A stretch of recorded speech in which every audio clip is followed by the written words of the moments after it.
It's going to be fun. Just, it's a conversation. I have some prompted questions because our teammate Justin likes to get into the research of who we're working with. And have you followed the Terra stablecoin in the Luna Crunch at all?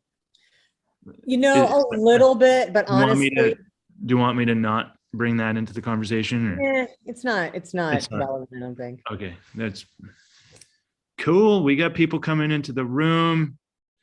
While we're waiting, everybody, I know most of us are on California time, so that's usually like a few minutes after the hour that we can get on the call. So for the 9 participants, if you want to drop in the chat where you're from, where you're logging in from, and I'll call you all out. I think I've seen Cheryl on here before. Bay Area, Redding, California, Cheryl. Nice. How is it there? It must be getting hot in Redding.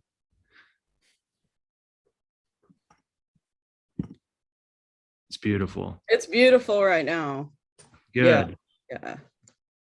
Awesome. Where's Mitchell coming from? Well, we got Daya coming from Los Angeles, Walnut Creek, East Bay, California, represent on the Highway 24. Walnut Creek just passed cannabis regulation, I think. Nice. It's about time. Yeah, you think that would have happened a long time ago with Oakland being right next door. Yeah. Well, maybe that's one of the reasons they didn't do it for a little while. Yeah, let Oakland take the. We got Walnut Creek, Jason, sweet. And I know there's going to be a lot of questions that probably come up from this amazing conversation we're about to have. We love questions. So if you want to save those for the end, drop those in the chat and I will make time, 10 minutes to the hour to get some Q&A going with Amanda. And we'll give it another. Oh, there's Lisa, Ireland, Brad. Cool. We got all kinds of people coming in. This is great. Lawrence. Good crowd here. Yeah. Good pull. Good pull. Sean, Joel. Love it. For anyone that's just coming in, if you want to just drop in the chat where you're logging in from, just a quick hi, quick shout out. Just tempering the old playing field here. I'm logging in from good old Granite State, New Hampshire in New England. I'm back east visiting family and friends, and the black flies are gnarly. I was going to do this outside and the black flies just like took me out. Candace, SF, Rhode Island. Cheryl's from Rhode Island. Cool. Fellow New England. And Amanda, for everyone that didn't know, is making a move to Vermont here soon, Essex Junction. Another one of my old stomping grounds as a graduate of UVM. Cool. We got 17 people. Let's give it one more minute for all you beautiful humans to come in, and then we're just going to get right to it. While we're waiting, desktop has no video. I don't know what that means.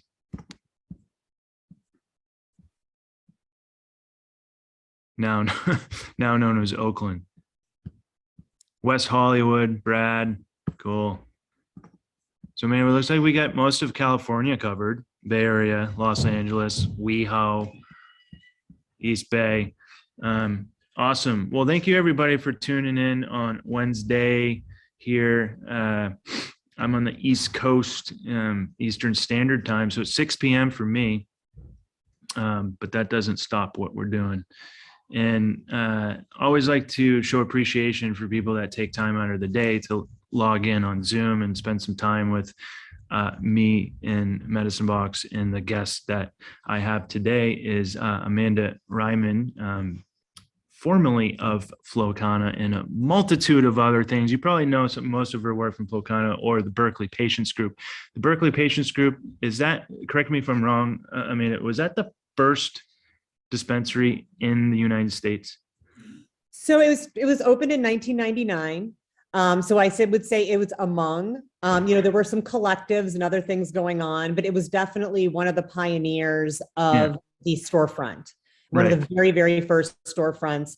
And my work there was really got me interested in research because they had a really large community component to their services. So they offered free massage and acupuncture and all kinds of things to patients. And it was such a fabulous model that I wish we still saw more of today. Yeah, that's good. As I think a lot of people think Harborside was the first one, but they were probably the first biggest one and right around the corner. So, all right. Well, thanks for sharing that factoid. So today, our guest is Amanda Reiman, founder and head of community in Sacred Garden. She is a social ethnobotanist and the founder of Personal Plants, a platform designed to deepen the relationship between people and flora.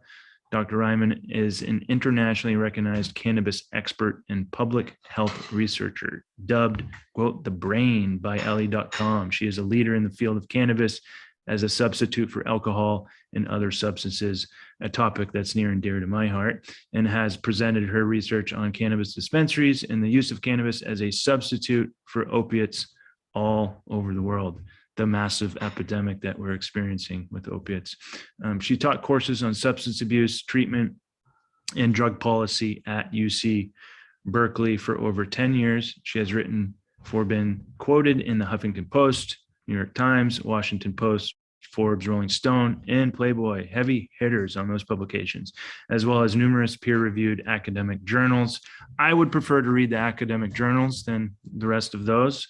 I don't know about you all, but I love academic journals and several textbooks. When she isn't working, but is work really work when it's just play and you're playing with plants and psychedelics and NFTs and all that? You can find her in the garden, working out in the metaverse, consuming cannabis and chocolate, and being a kick-ass dog. Cat mom, you might see a cat or one of 3 labs wander around today. I'm at my friend's house, but it's such a pleasure to have you, Amanda. And for all of you that logged in, I am Brian, the founder of Medicine Box, where we co-create human health and happiness while harmonizing our relationship with Mother Earth.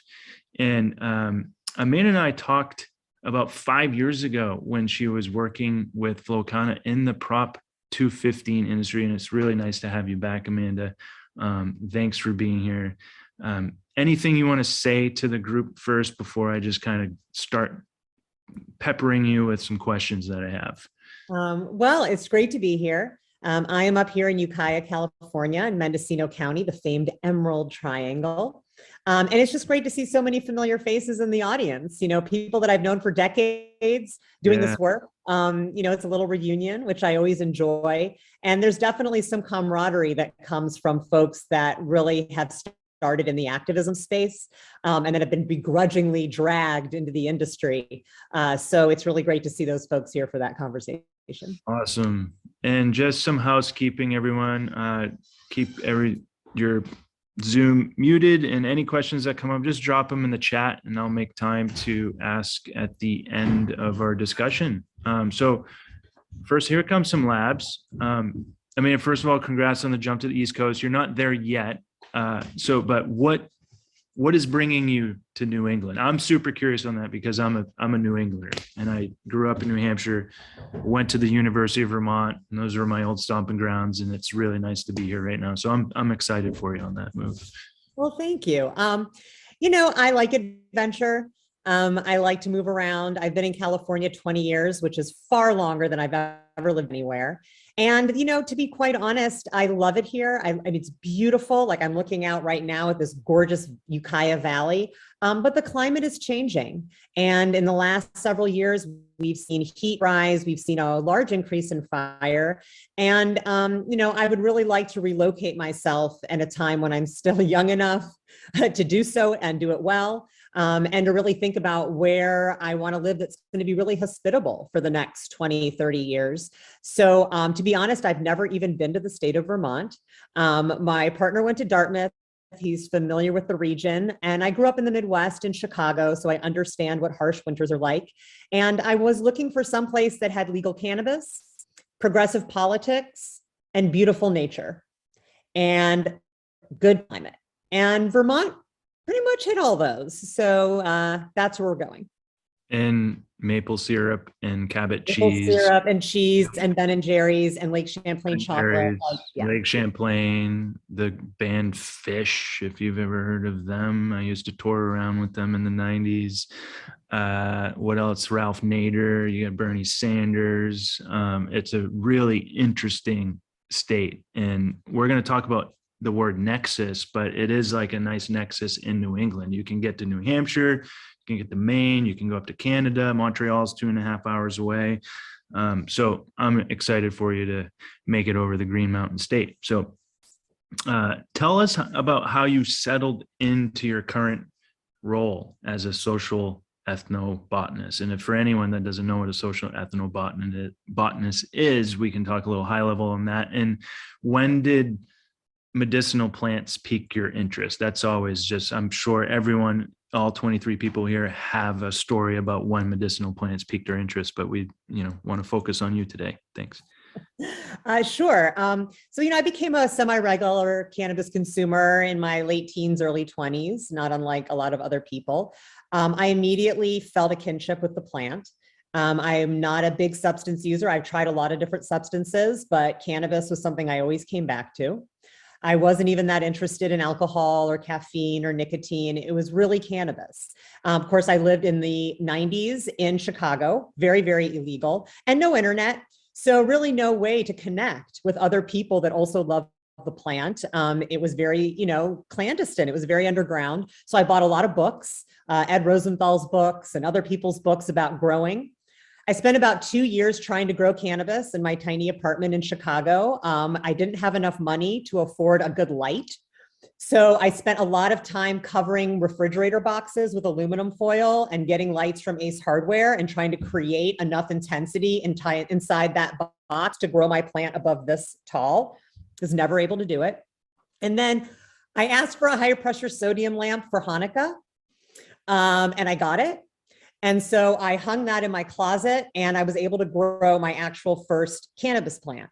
And the experience for me, it's hard to describe. I'd been using cannabis for a while at this point, first living in Austin, Texas. I mean, the quality of what we were getting in 1996 in Austin, Texas, you didn't even really know if it was safe.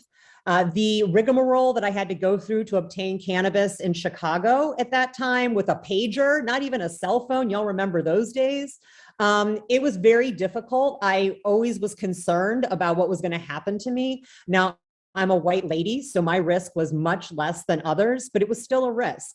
So as soon as I saw that I could take a seed and grow it into my medicine, I was hooked. I was like, this is it. Like, this is the way people need to connect with these plants. So I moved out to the Bay Area in 2002 to start the Ph.D. program in social welfare at Berkeley. And I just kind of fell into the medical cannabis renaissance. I was in Chicago. I had no idea it was really happening. I landed in Oakland and all of a sudden it was dispensaries everywhere and go get a medical cannabis card. And you can actually go shopping for cannabis and stand there and smell all the different types and make decisions about what you wanted to use. This whole thing blew my mind. And it was in visiting those dispensaries like Berkeley Patients Group that I understood that what they were doing was about much more than cannabis. It was about healing and community. And that is why it worked so well with cannabis, because cannabis facilitates a feeling of community and of healing and of connection. And so, for folks here who don't know, there's a huge, very interesting history of cannabis reform in California that stems from the LGBTQIA population during the AIDS crisis in the 1980s and 90s. That culture remained through the years of the early dispensaries. So that idea of bringing marginalized people in and holding them close and giving them opportunities to connect, the idea of growing plants as part of the healing process and then being able to consume them as a community, that was all very present in early medical cannabis dispensaries. However, I also felt that it wasn't going to stay that way, that as cannabis became more of a commodity, that dispensaries would look less like community centers and more like Walgreens. And I needed to capture what was happening then because I knew it was beneficial. So that was really what got me excited about the research, was capturing this moment in time. And you asked me what a social ethnobotanist is. It's basically somebody that's studying the relationship between the plant, a culture, and how that impacts greater society. And so that's really what I became interested in. You know, the laws were changing, the way people thought about cannabis was changing, the industry was evolving, and society was having this discussion about the utility of drug laws all at the same time. And that was what called me to it. I felt like there was a need for a social scientist, for a social worker to be involved in that discussion, and that it shouldn't just be left to business development, but that there should be this humanity built into the research as well. And so that was what got me excited about studying cannabis. And 20 years later, I'm still growing it, still studying it, and I still love it.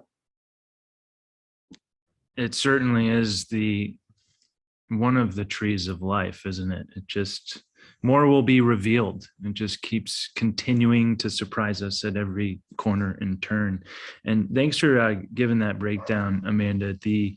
Those early days in the San Francisco Bay Area with Dennis Perone and all the Vietnam vets that, went in, his dispensary was, the early dispensary was in his living room, right? And like taking those massive risks to get people the medicine that they needed and going to jail for it. And I think that's always good, as a social ethnobotanist, is to pay the respect and those dues to the elders or the OGs. There's someone called me an OG the other day. I'm like, yo, that was 09, like 2009 in Oakland. No, that's like not an OG. Like, keep going back. So much love to that story. And so you certainly have spent a lot of time in the California cannabis space. And when we look at what it's turned into, we were talking a little bit before people jumped in. Do you think it can be helped at all? And like, what would have to change in order to turn this thing around a bit?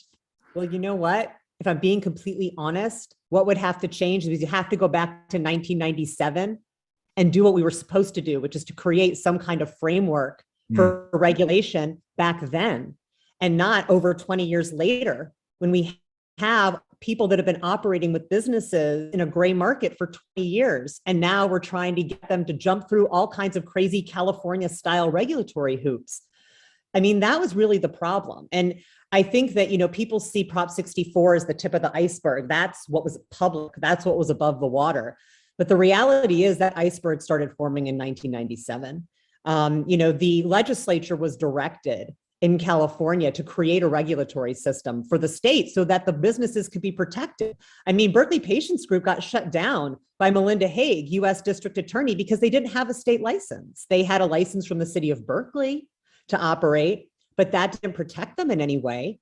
So because the legislature didn't act for 20 some years, you had businesses that were consistently vulnerable, that weren't able to grow or scale effectively, that had to move suddenly in the middle of the night like BPG had to do because they get shut down and they have to find another place to go. You have farmers that are growing for patients that have no protection from federal interference. You have people that are harming the environment where there's no ability to have oversight. And I mean, that went on for over 20 years. So I really wish that the forces that kept us from acting back then, which were primarily the police chiefs, the League of Cities, and homophobia, about who was leading the charge, we would have been in a lot better shape. So I guess, where we can go from here is the state's going to have to recognize that they're going to have to let go to get ahead. They're going to have to let go to this idea they're going to make all this money right away. They're going to have to let go of the idea that they're going to be able to force everybody into the type of compliance they want. And they're going to have to stop regulating a crop that's right now priced as an agricultural commodity like it's a diamond, because none of this is tenable. So they need to cut taxes. They need to make it easier for people who are currently operating to become compliant by meeting them where they're at and not asking them to have Herculean advancements in like a week. Mm. And then they need to look at the policies and make a real good decision about whether what they're requiring people to do is because it's the best for the public or because they have some antiquated notion about cannabis and what it means to use it or what it means to buy it or what it means to sell it. And, you know, I'm not saying they can't get there, but you know, they ran regulation on a lot of promises. And so now they owe a lot of people a lot of things. And it's going to be tough. It's definitely going to be a chess game. You know, I believe a lot in Nicole Elliott as the head of the DCC. I think she's a very shrewd regulator, but she's inheriting a 2 decades old mess. Right. He has to figure out, it's like, you know, going to get the Christmas lights from the attic and they're just in one gigantic ball. And you're like, man, if we had just smooth these out every year after we were done with them, instead of just throwing them back in the attic, we probably wouldn't have to sit here for 5 hours and untangle these. But here we are. Let go to move forward. There's no true accurate statement in that. And I love the analogy of, I always use like the ball of yarn as my analogy, like the Christmas lights. I get it. And, you know, in California, we're in such an interesting state because, you know, 4 out of 5 pounds that was grown in California pre-Prop 64 were exported out of the state. I mean, you just look at that anecdotal data and say, there's a gigantic underground industry and we're trying to regulate it from the top down instead of the bottom up and actually listen to what that industry is, where, you know, a state like New Hampshire, for example, or Maine, you know, that didn't really quite have the industry that it has in California, probably a little easier to regulate because you're just starting from you're starting from the ground level, and it's easier to put those regulations in place. So plus, you know, the deep culture and the roots of the cannabis industry prior to Prop 64. You know, a lot of pioneers and pirates and homesteaders and kind of like the FU to the man. And it's like, well, you want us to come into this light, right? But you're not quite making it easy. Well, it's also the state of California. I mean, yeah. I think it was pretty easy to guess that the state of California was going to make this difficult because that's how they operate as a state. They believe in taxes. They believe in a lot of regulation. States like New Hampshire and Vermont and Maine, you know, they have some different ideas about what is business friendly and what is the role of the state in regulating business. I mean, look at Oklahoma. Oklahoma's giving out medical cannabis permits for like $500 a piece. They're like, so, you know, there's a lot to be said for, you know, a cannabis program is going to be regulated the way the state it's in regulates businesses. Right. Well, thanks for that breakdown. There's a lot of, you know, social and socio-political and cultural dynamics to unravel, but let's get into some of the medicinal aspects of the plant. And just a question that I'm always fascinated about, that I'm always exploring, is whole plant or isolate, which is better and why? Well, from a personal perspective, I always prefer whole plants. Like, don't give me any of the isolates. I want the whole plant. So, but I'm going to say it's an and but. So like, yes, whole plant is, I believe, the most beneficial way to take in cannabis for most people. I think that, you know, the plant, as you all know, beyond cannabinoids, has flavonoids and terpenes, and the cannabinoid ratios in the plant are important because different cannabinoids offset different actions in the body. And when you have something that's straight THC, you know, then people can report that it's too strong because CBD helps offset that, right? It helps mute the impact that THC has on receptors. So you want kind of a more holistic, natural experience, the whole plant's going to be the way to go. That being said, I believe that as many people have access to cannabis as possible, and we need to meet people where they're at. So I know that there's others that will not consume a plant. They believe in pharmaceuticals. They believe in things that look like pills. They believe in things that like medicine to them. And I also want them to benefit from cannabinoids. So if their choice is either that they're going to take an opiate pill or they're going to take a cannabis isolate pill, I'd rather they take the cannabis because they're not going to die from overdose. So I think that we want to have both available. We want there to be a pharmaceutical pathway for cannabis-derived medications for those people that's how they want to get their wellness. And we have to preserve access to the raw plant.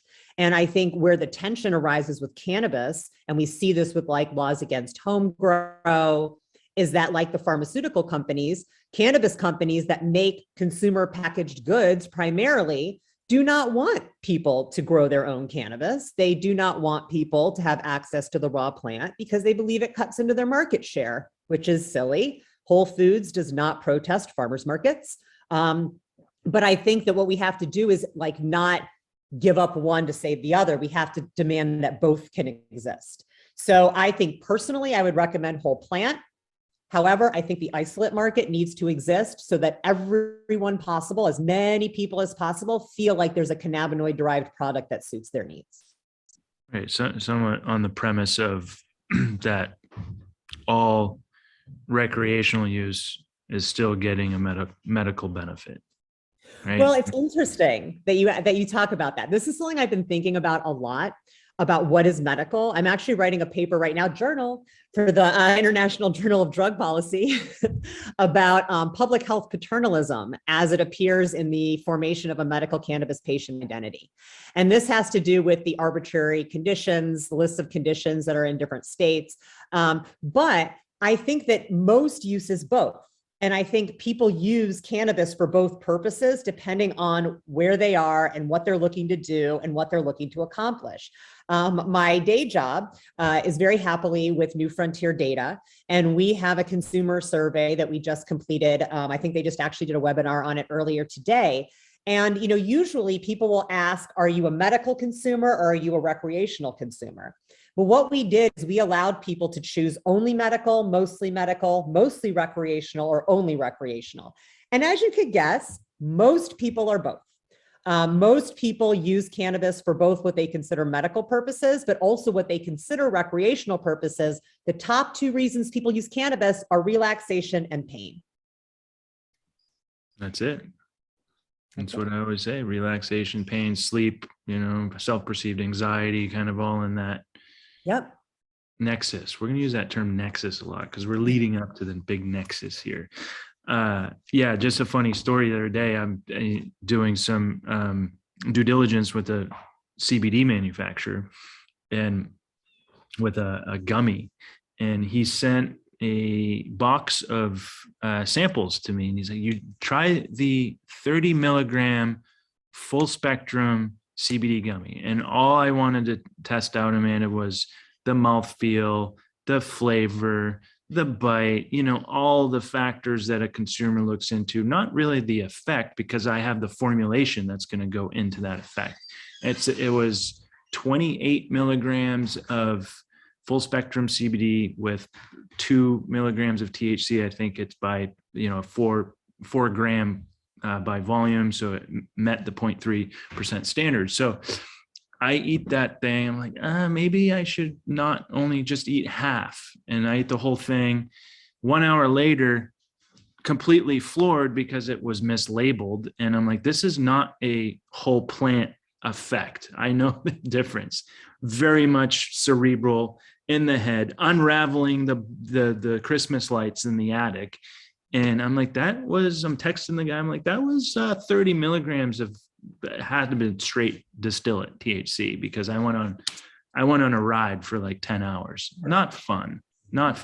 Forced vacation. But sometimes I'm like, okay, if I'm exploring my consciousness and my psyche, am I getting a medical benefit from that? Or would that be recreational? There's like that kind of in between space of like, I'm using cannabis to maybe go off into the other dimension and do some, retrograding into my consciousness. So that's another lane to explore. So what developments in cannabis medicine are most exciting to you, and what parts do you want to see explored more? Well, I've always just been fascinated in cannabis as a harm reduction tool. People who are looking to reduce their use of other substances, of alcohol, and the role that cannabis can play in that. I think For a long time, cannabis was considered a gateway drug, and then we started to reframe it as an exit drug. And so I think that not only is it really beneficial in that way, but it challenges, as you and I were talking about before we came live, it challenges these antiquated notions of what recovery is, of what sobriety is, of what treatment is, of what addiction is. I mean, if we take a drug like cannabis, we'll call it a drug, that everyone says is the gateway drug, and everyone says it like leads to harder things, but no, it actually helps people move away from hazardous drug use. It's like, what else are we wrong about? You know, it's kind of one of those like aha moments that people have that leads to the discovery of other things. So it's like, okay, well, then maybe they were wrong that the only way to be in recovery is to be 100% abstinent. You know, maybe they weren't correct that I should be drinking alcohol instead of having cannabis if I just want something light. You know, so I think anything that kind of challenges these very ingrained notions that we have about substances, which are primarily propaganda driven, is good for society. And cannabis as a harm reduction tool absolutely does that. I like that. And we were talking about harm, trauma and harm reduction with the work of Gabor Mate, and before everyone jumped on. And also I'd add with recovery and addiction and harm reduction is neuroscience hasn't really, or 12-step programs, rehab facilities really haven't kept up with neuroscience and what we know now of the holistic way to treat, full body, mind, and spirit. And recovery is super big with me, Medicine Box, and it's near and dear to my heart, coming up on a decade, September 9th of my recovery from alcohol and hard drugs, and also SSRI, Prozac. I took for about a year and a half in my recovery process until I realized that was just really dulling my human experience. And cannabis, the formulation we got second place at the Emerald Cup in 2019, helped me transition off of Prozac. Mm-hmm. And I did that with a mentor. And that's really when I became, the full-throated advocate for using cannabis, psilocybin, herbs, adaptogens as tools for recovery, not the thing, the thing to get you to the thing, and that thing is you. And it's really helped me regulate my nervous system, find more connection with people, not just from ingesting the compounds and the formulations, but also you brought to light working with the plant and growing it and seeing it, go all the way from, what I used to say was soil to oil. Is like feed the soil, not the plant, and look at the roots and the rhizosphere of the soil that almost mimics the central and enteric nervous system. It's almost like a mirrored image. So that's like super fascinating, that we're probably more like plants than we really do than animals. We're more related to plants than animals. And so you work with substance abuse, and how can plants help us heal from our dependencies to everything, food, sex, social media, other substances. We talked about addiction, or I like to say a chaotic relationship with something, or there's like abuse, there's misuse, abuse, and then a chaotic relationship. And it also kind of goes down that spectrum there. And there's this buffet in front of us at all times now, wherever we want, within arm's reach. Right? By design. By design. That's by design. There's a buffet of addiction waiting for us to just grab a hold of it. When I say in arm's reach, it's like if I'm writing, a blog or whatever for Medicine Box, it's the phone. It's like I throw it in the other room. Yeah. Oh, absolutely. I mean, we were talking about addiction versus connection.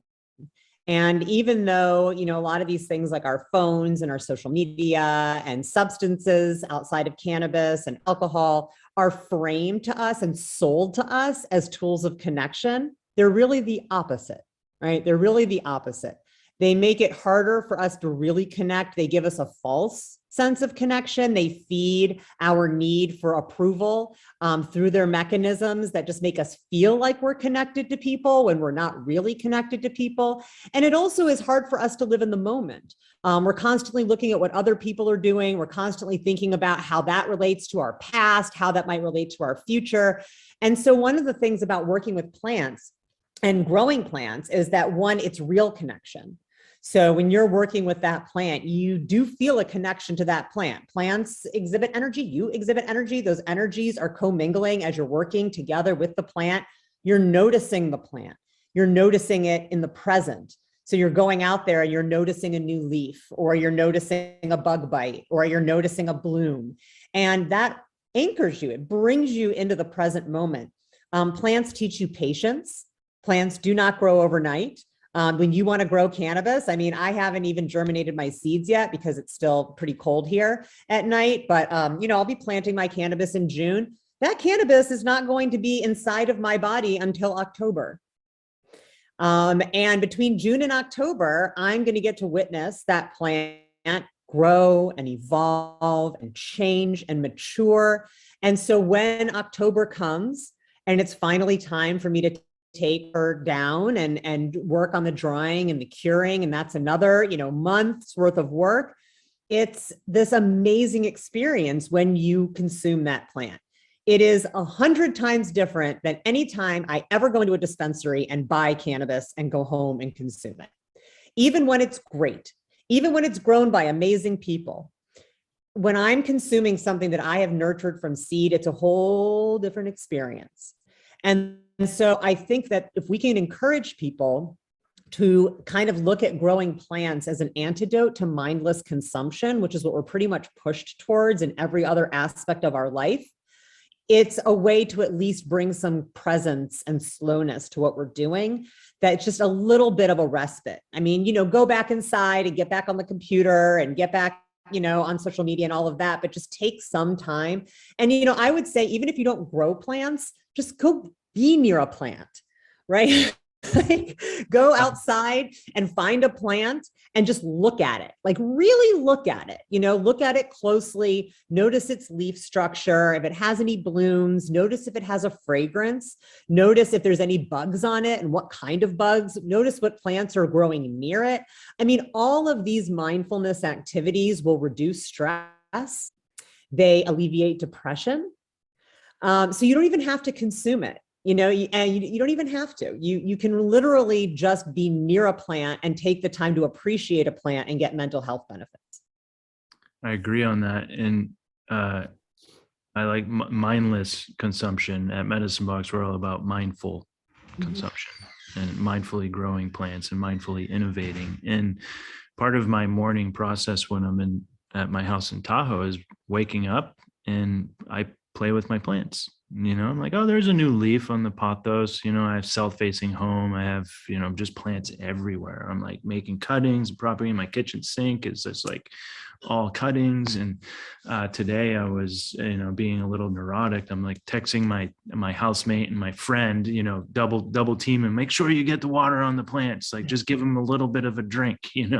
It's one of the most compassionate things you can enter into your life, is taking care of a plant, taking care of other people, animals. But plants, they don't bark at you, they don't rub up against you like a cat, or they don't yell at you if they're a child. That you have to listen to them, and it teaches you to listen. So I like that. You don't have to consume, you can just be around them. And I, from everyone from WeHo to Walnut Creek, just be around plants, or you can grow your 6 plants on your deck if you have a parcel of property. So encourage you to take advantage of that Prop 64 law. That's the one thing they did right, I think.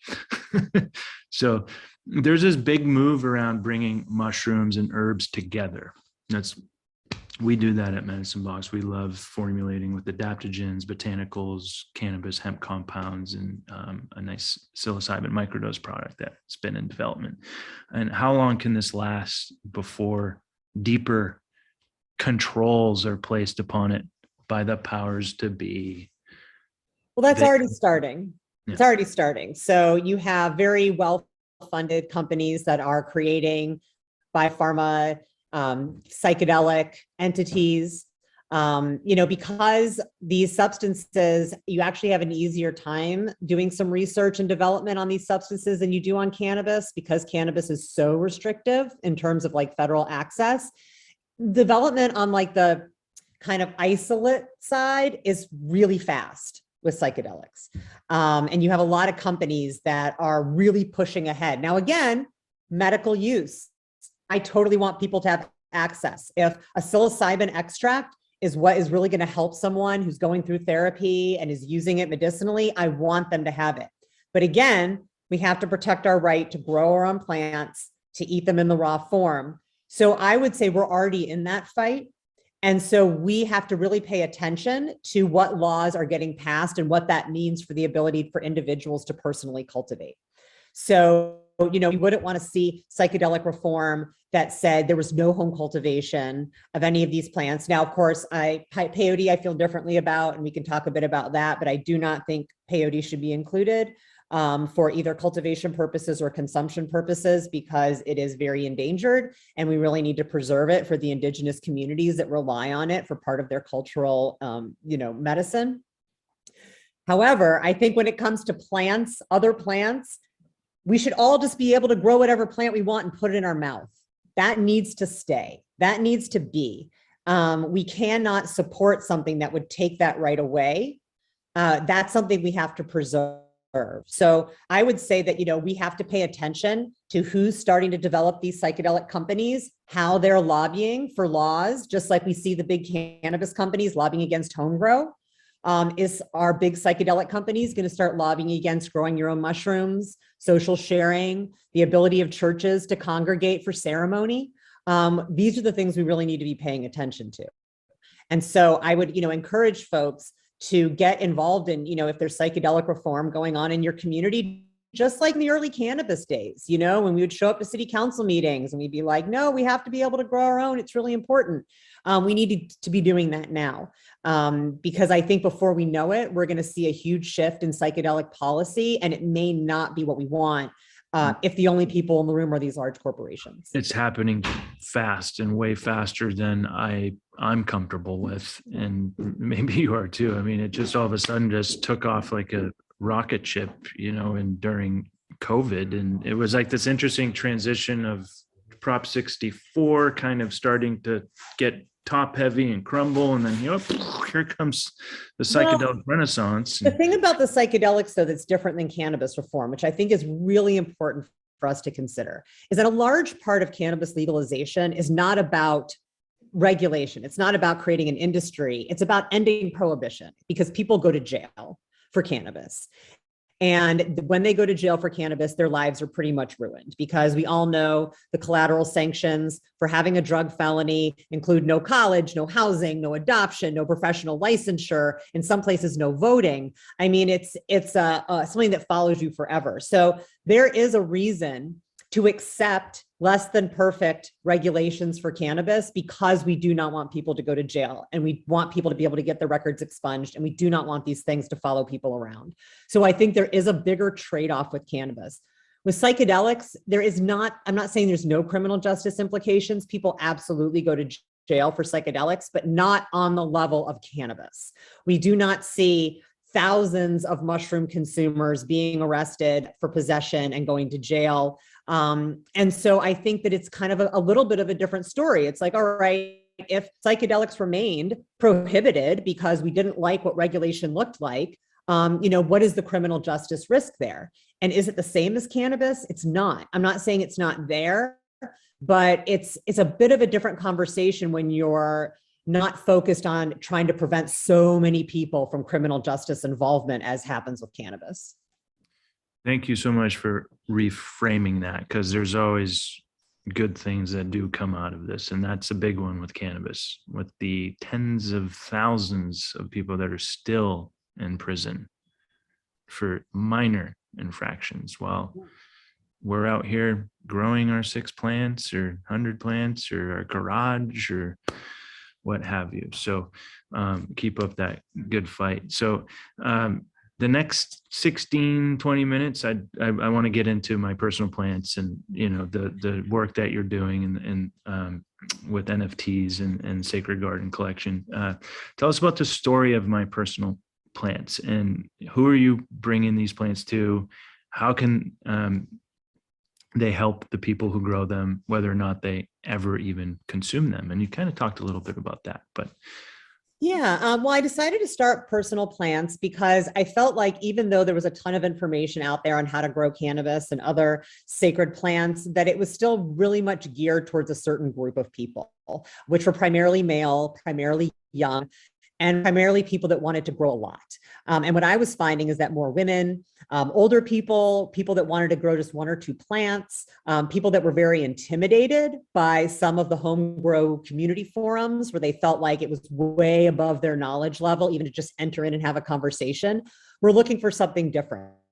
And so I decided to offer the ability for people to learn about how to grow your own medicinal plants. And it started with cannabis, and we had articles and videos on our website.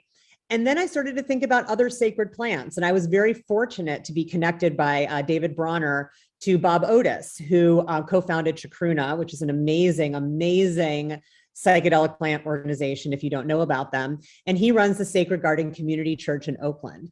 And he and I got together and we were like, there's a lot of sacred plants that people could benefit from growing, and not just cannabis. And believe it or not, these plants are all legal to grow. So ayahuasca is legal to grow. It's just not legal to make brew from it. Poppies are legal to grow. It's just not legal to extract the opium. So, going back to that theme of cultivation without the end goal of consumption, we said, well, what if we offered people an opportunity to raise sacred plants? And he has a beautiful garden in Oakland. And so that was really the beginning of really thinking about this as access to all entheogens. So, we have a shop. I will give a little caveat that right now you can't order online because Square just booted us last week.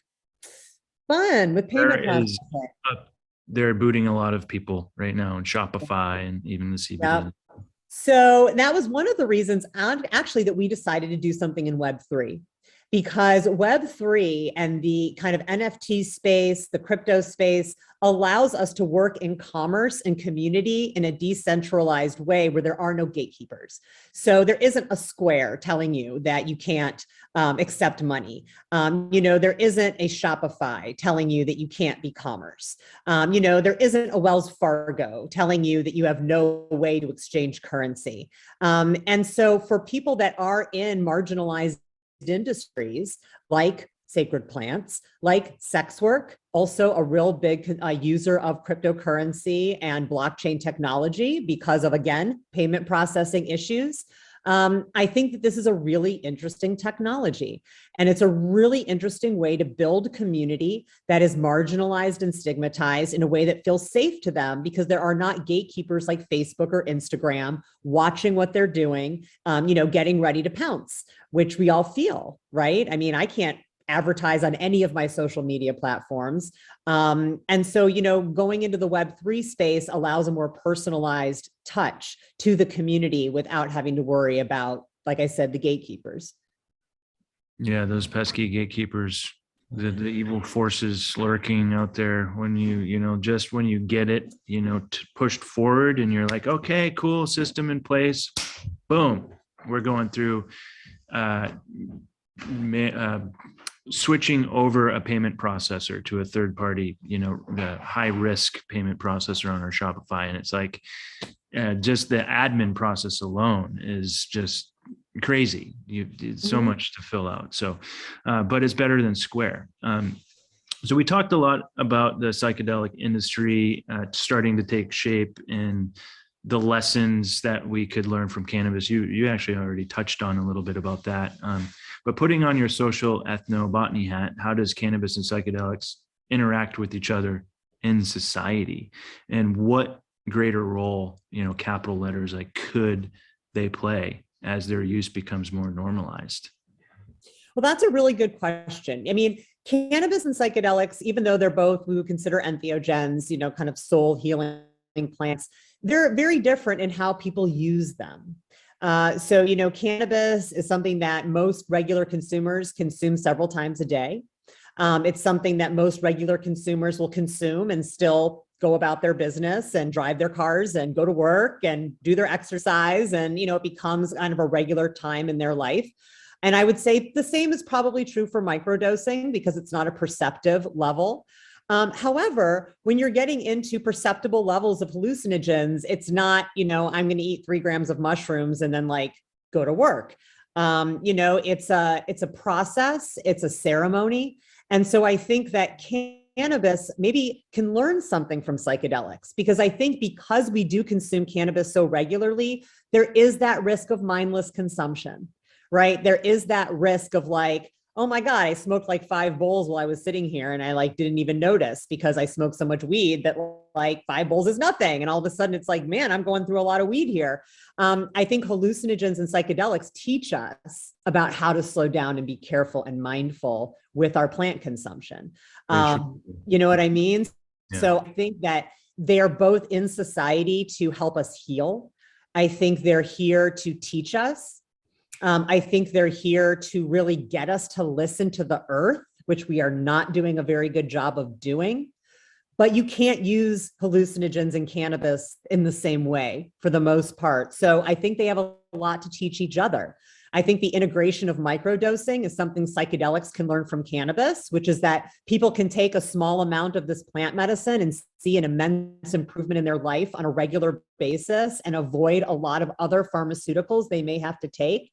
And I think that the other is true, where, people who smoke a lot of cannabis can learn from psychedelics that it's okay to use it as something special. It's okay to not have cannabis just be like potato chips, but instead have it be a ceremony and have there be mindfulness to it. And again, that's why I go back to growing your own, because it almost builds in that ceremony versus, just stopping by the dispensary for, an eighth in plastic packaging and getting home and, consuming it without thinking. I mean, I think there's a role for that, but it is still very much like how we consume food, how we consume media, how we consume natural resources. So I think psychedelics teach us to slow down and to really hold more ceremony for the things that we enjoy. Right. Slow down, get more interconnected, introspective. For me, I'm a huge fan of microdosing. I microdosed before I jumped on here just to get in amongst it in the conversation. And, it doesn't disrupt your life. You can still be a mom, a dad, a spouse, a partner, a good coworker, and probably even better when you're, being more introspective and clear and have that clarity and focus in your life. So you're beginning to work with NFTs in the Sacred Garden collection. I've seen that I believe I've done a Zoom. Luna Stour invited me on a Zoom early COVID, and it was at Sacred Garden. I'm pretty sure I saw a lot of those plants. I mean, gorgeous plants. It's interesting merging of the natural in the virtual world, right? This is fascinating to me because it's the nexus. It's the nexus. Here we go, everybody. that word that we're anchoring in is the nexus. There used to be a really cool Burning Man camp called Nexus, by the way. Interesting of the virtual and the natural world. And personally for me, I have, it's I'm on the computer, I'm on social media, I'm posting on LinkedIn, I'm recording the Zoom, we're going to transcribe it, we're going to make content, we're going to put the email marketing out, right? And Shopify, payment processors. And it's I'm taking this really sacred thing, these natural substances that I love so much that can help so many people, but I also have to use the digital world that we're in to execute on that. And you're just taking an even step further so how can these two worlds really meet each other? And you talked about, how we don't pay attention to the earth, and part of Medicine Box's vision is to harmonize a relationship with Mother Earth. I think that should be built into anyone that's doing cannabis, psychedelics, herbs, adaptogens. It should always come around to how do we harmonize our relationship with Mother Earth, because we have been so disconnected from it. So how do we get back into that with the nexus of the natural and the digital? Well, I mean, I think again, it's about access. So, I live in a place where I can grow plants. I have land. I have the laws, on my side, but that's not true for a lot of people. So how do we give people opportunities to experience plants in their natural form, to see the plants in the ground, to see plants where they're traditionally cultivated if you don't have access? And similarly, do we really want people traipsing all through the Amazon just so they can get a glimpse of an ayahuasca vine? That to me doesn't seem like a very sustainable future either. So, you talked a lot about, the payment processing and Shopify, but what we're doing, that's noise that we just cut out. For us, it's about the virtual world and being able to get up close and personal with plants in a virtual world, no matter where you are, so that we don't forget what the natural world is. As we see more plants disappear, as we see more concrete appear, more and more people are existing with very little access to the natural world. And with the technology of virtual reality, we can bring people into that world and give them that experience without harming the earth, and by meeting them where they're at and what their means allow. At the same time, educating people about these plants leads to mindful consumption. Understanding what these plants are like in their natural state, where they come from, what indigenous communities have been shepherding them for all this time, improves mindful consumption. And I think we don't need to look any further than the way we consume food to know that that's true. If you raise a cow and slaughter that cow for meat, it's a very different experience than buying a burger at McDonald's. And unfortunately, we have a lot of people buying burgers at McDonald's. So we're saying, look, if you can go virtually into the Amazon and see ayahuasca and see her at home and understand where she comes from, then if you have the opportunity to work with her and consume her, it's going to be more meaningful than if you just land somewhere in the Amazon as a tourist and traipse through the jungle to some community as an outsider. So it's an opportunity to bridge those worlds in a way that we hope makes plant medicine more deeply meaningful for more people.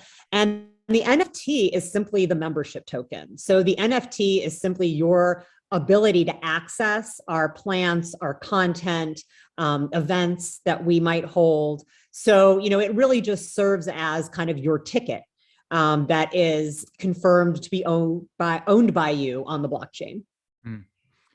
Thank you for that. You said that use the the cow versus the McDonald's analogy. Here's a pup coming to say hi right here. I'm at my friend's house in New Hampshire. He's a big hunter, and there's probably dozens of pounds of venison in this house, but he goes out and he hunts himself. Much different experience than going through the drive-through. And Absolutely. That's harmony with earth, right? And becoming more harmonious with the natural world. And thanks for that explanation with NFTs and Sacred Garden. I think it's amazing what you're doing, because there is a lot more concrete happening everywhere. Just, I landed in Boston a few nights ago, and it's a completely different city than what I remember. Like, what's going on here? And there's development all over the neighborhood I grew up in sleepy little New Hampshire. Like, Dad, dude, is there more traffic here? Like, I hear more cars, and it's just, it's interesting where the world is going, and the tools that you're utilizing to bring more people into that space to have them more connected, I think is amazing. And I would love to try it out sometime. So you can go to our website is sacredgarden.com without the E's. So SACRDGARDN.com. And if you go there, you can click and join our Discord community if you want, but you can also click on virtual garden, and that will take you to the garden in Oakland in 3D. We did a Matterport scan of it, and you can browse, you can walk through the garden. We're going to be adding little videos that pop up that explain what the plants are. You can actually actually go to the library and read the entire encyclopedia of psychoactive plants. So again, it's more than just listening to someone lecture about Brugmansia. It's being able to look at Brugmansia and see it being touched and explain to you how it's used. It just fosters a much deeper level of respect, I think. Huge. Can't wait. We'll put that, if you don't mind, we'd love to use it in some of our content and marketing and just help spread the word. And one last question before we get into some questions from our audience here. And thank you all for staying on. 23 people, I think we've had. You were also named ambassador for the California State Fair Cannabis Awards. What does that entail? That's a good question. I am one. Well, so the California State Fair is having a cannabis awards for the first time this year at the fair. So as you know, state fairs have pie contests and the best apple and the best pig and the biggest pumpkin, pumpkin, right? Things that really show off what is native to that state. And so we thought for the longest time, it's silly that they wouldn't have a cannabis competition given that we're in California, and they decided this year that they were going to do that. So people could enter their cannabis. It's going to be sent to the lab, and it is going to be ranked both on THC and terpene profile, but then there's also a more subjective/objective consumer rating component using the Ganjier systematic assessment protocol. So I'm on the Ganjier Council. It's like a sommelier, but for cannabis. And so they've developed an app that is used to rank cannabis similar to like Wine Spectator. And so cannabis will be ranked by certified Ganjiers as well as by terpene level and THC. And so it's just honestly, I think the best thing about it is the normalization, right? The state fair is a family event. Grab yourself a dill pickle and some cannabis. What? Grab yourself a dill pickle and some cannabis and a fried Twinkie. Yeah, and go ride the zipper and Ferris wheel. That's awesome. Will Swami be there? Will Tim Blake be there? Will all these other folks of that, the OGs, that have really taken the cannabis and given it a platform for people to see. So definitely amazing. Well, thank you so much, Amanda. I wanted to, I think there's been some questions that have come in. I've seen pop up. I've seen your eyes go down to the bottom of the screen. It's hard not to be distracted by things. Mitchell Colbert, I've been in the process of propagating a really unique fig tree for the past couple of months, and it has been so rewarding to watch every little change. Mitchell, I love fig trees. I have a big fig tree in my house that I got from the Bank of America in Incline Village, Nevada. I went there to pay rent years ago, and it said free on it in like a 20-gallon pot. And I had two of them. I called my friend, grabbed the Toyota Tundra. Let's go put these in the back of the truck. I still have it. His is crushing it too. Hi, Lisa. Every little thing you saw it, you would come out and get so excited. And it's the plant's excited and you're excited. It's great. Yeah, well, fig trees, they have those big leaves, you can like wave yourself with them, and they're all like, they fiddle around. They're super fun. Lisa, thanks for joining. Nice to see your name here. I know Lisa. I make sure I connect in nature daily. It is integral to wellness on every level. Absolutely. Could not agree more. Great passion, Amanda and Brian. Thank you, Lisa. Get out in nature, even if it's 15 minutes, 20 minutes, 30 minutes, and don't bring your phone. You don't need to take more pictures of the sunset and the trees and whatever path you're walking on. No one cares. No one cares. Benzinga presenters talked about playing with psilocybin molecule to maintain health benefits while removing the psychedelic element. I think that's what Amanda was saying, is like, there is use for isolates. And if it's going to get someone off of Xanax or opiates or SSRIs and all those other real harmful substances, then we're okay with it. I'm all about, the experience of psychedelics, the mind manifestation of the psychedelic use. Edgar Escobar, touching plants is therapy. Thanks everyone for today's info. Peace and love to everyone. You too, Edgar.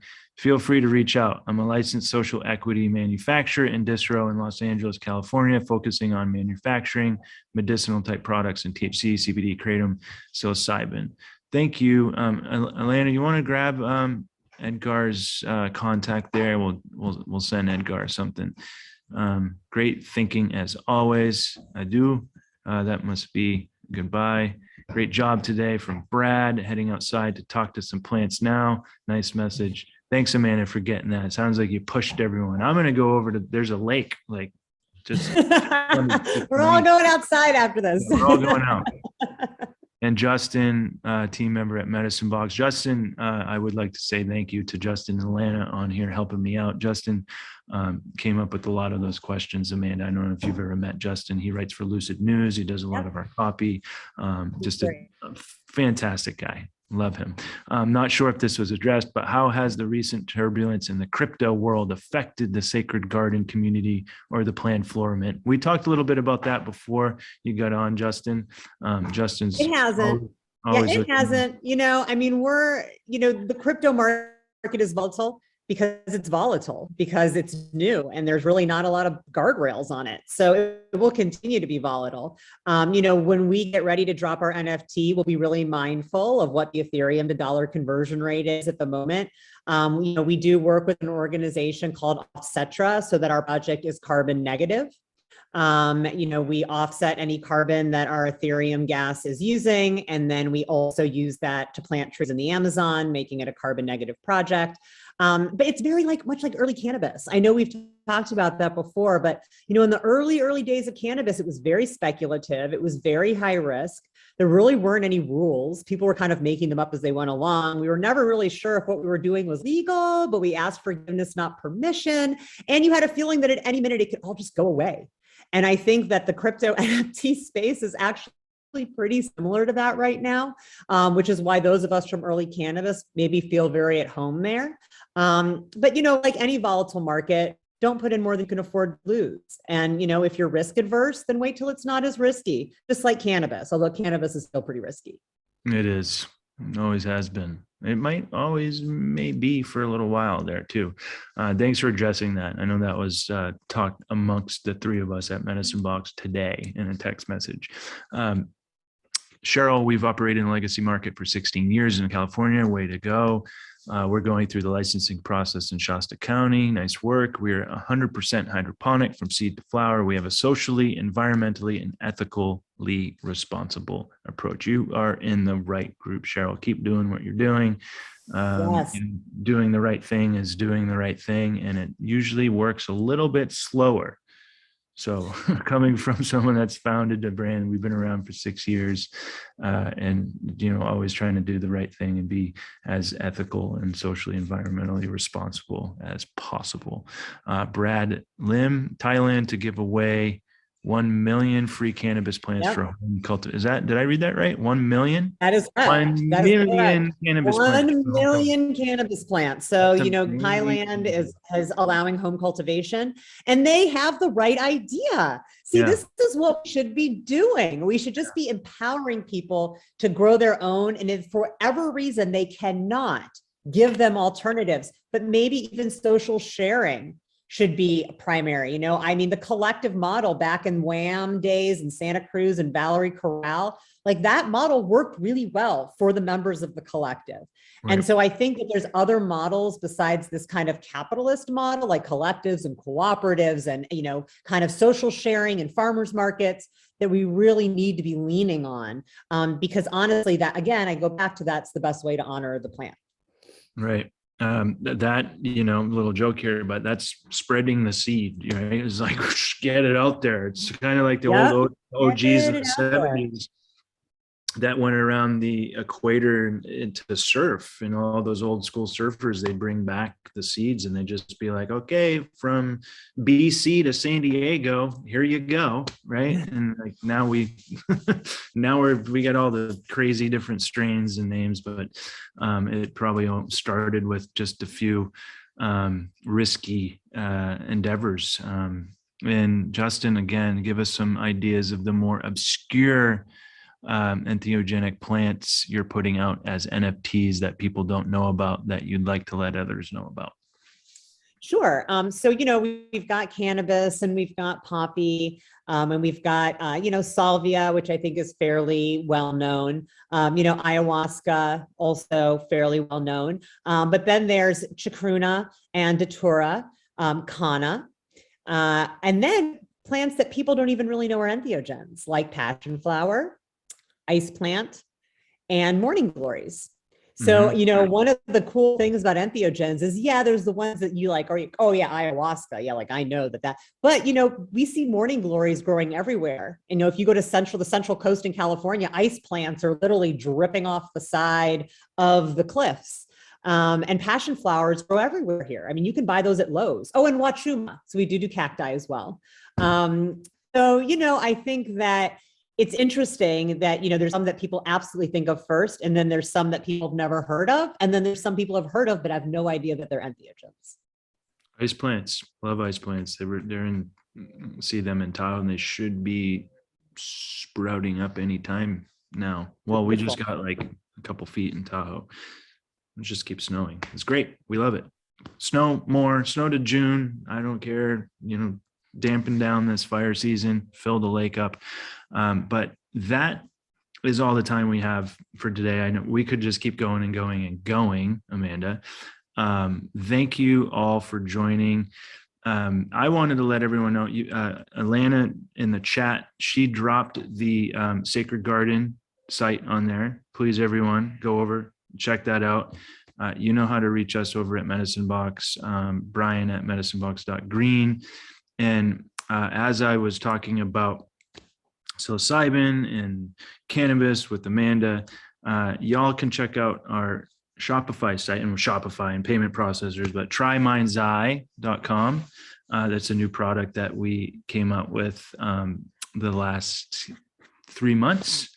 And that is a beautiful mushroom nootropic made with adaptogens, botanicals, and some essential nutrients like your magnesium threonate and niacin. And for anyone that is on a microdose routine or protocol, it's a great product to use in unison with your 1 day off, 2 day off, 5 days on, 2 days off approach to keep you in that nice stabilized flow state of clarity and focus.